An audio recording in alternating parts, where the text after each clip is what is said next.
सीधे राम और टेढ़े कृष्ण की भक्तों की अद्भुत कहानी। एक बार की बात है, वृंदावन का एक भक्त अयोध्या की गलियों में राधे कृष्ण जप रहा था। अयोध्या का एक भक्त वहाँ से गुजरा तो राधे राधे कृष्ण कृष्ण सुनकर उस भक्त को बोला, अरे जपना ही है तो सीताराम जपो, क्या उस टेढ़े का नाम क्यों जपते हो। वृंदावन का भक्त भड़क कर बोला, ज़रा ज़बान संभाल कर बात करो, हमारी ज़बान पान खिलाती है तो लात भी खिलाती है। तुमने मेरे इष्ट को टेढ़ा कैसे बोला। अयोध्या वाला भक्त बोला, इसमें गलत क्या है, तुम्हारे कन्हैया तो है ही टेढ़े, कुछ भी लिख कर देख लो, उनका नाम टेढ़ा कृष्ण, उनका धाम टेढ़ा वृंदावन। वृंदावन वाला भक्त बोला, चलो मान लिया, पर उनका काम भी टेढ़ा है और वह खुद भी टेढ़े हैं, यह तुम कैसे कह रहे हो।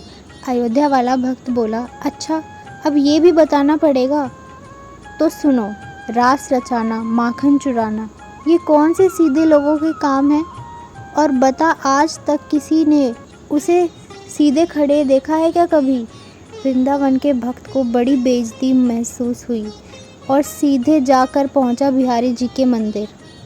अपना डंडा डोरिया पटक कर बोला, इतने साल तक खूब उल्लू बनाया लाला तुमने, ये लो अपनी लकुटी करमरिया, और पटक कर बोला, ये अपनी सोटी भी संभालो, हम तो चले अयोध्या के राम जी की शरण में। और सब पटक कर भक्त चल दिया। अब बिहारी जी मंद मंद मुस्कुराते हुए उसके पीछे पीछे चल दिए। भक्त की बाँह पकड़ कर बोले, अरे भाई, तुझे किसी ने गलत भड़का दिया है। पर भक्त नहीं माना तो बोले, अच्छा जाना है तो तेरी मर्जी, पर यह तो बता, राम जी सीधे और मैं टेढ़ा कैसे। यह कहते हुए बिहारी जी कुएं की तरफ नहाने चल दिए। वृंदावन वाला भक्त गुस्से में अयोध्या वाले भक्त से हुई झैं झैं और बेइज्जती की सारी भड़क निकाल दी। बिहारी जी मुस्कुराते रहे और चुपके से अपनी बाल्टी कुएं में गिरा दी। फिर भक्त से बोले, अच्छा चले जाना, पर ज़रा मदद तो कर जा, तनिक एक सरिया ला दे तो मैं अपनी बाल्टी निकाल लूँ। भक्त सरिया ला देता है और श्री कृष्ण सरिया से बाल्टी निकालने की कोशिश करने लगते हैं। भक्त बोला, इतनी अकल नहीं है क्या, इस सीधे सरिये से भला बाल्टी कैसे निकलेगी। सरिये को तनिक टेढ़ा करो, फिर देख कैसे एक बार में बाल्टी निकल आएगी। बिहारी जी मुस्कुराते रहे और बोले, जब सीधेपन से इस छोटे से कुएं से एक छोटी सी बाल्टी नहीं निकाल पा रहा, तो तुम्हें इतने बड़े भवसागर से कैसे पार लगाऊंगा। अरे आज का इंसान तो इतने गहरे पापों के भवसागर में डूब चुका है कि इससे निकल पाना मेरे जैसे टेढ़े के ही बस की बात है।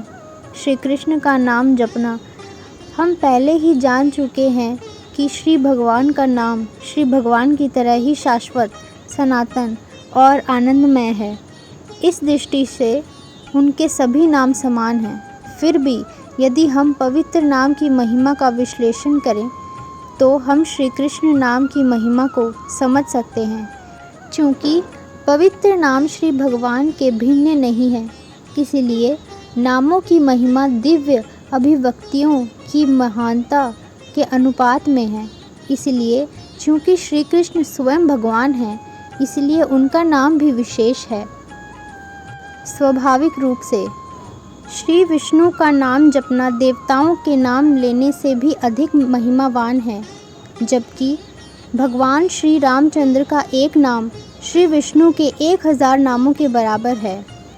श्रीमन महादेव ने भी देवी माँ से यही कहा, रमो रामेति रामेति रमे रामे मनोरमे सहस्त्र नंभिस तुल्यम रमणम वरानने।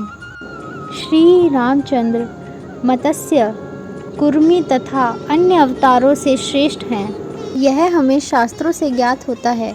इसीलिए पद्म पुराण में कहा गया है, राम नाम अन्य अवतारों के नामों से अधिक महिमावान है। शतनाम स्तोत्र भी इस तथ्य की पुष्टि करता है। श्री विष्णु का एक नाम सभी वेदों के पाठ से अधिक फल देता है।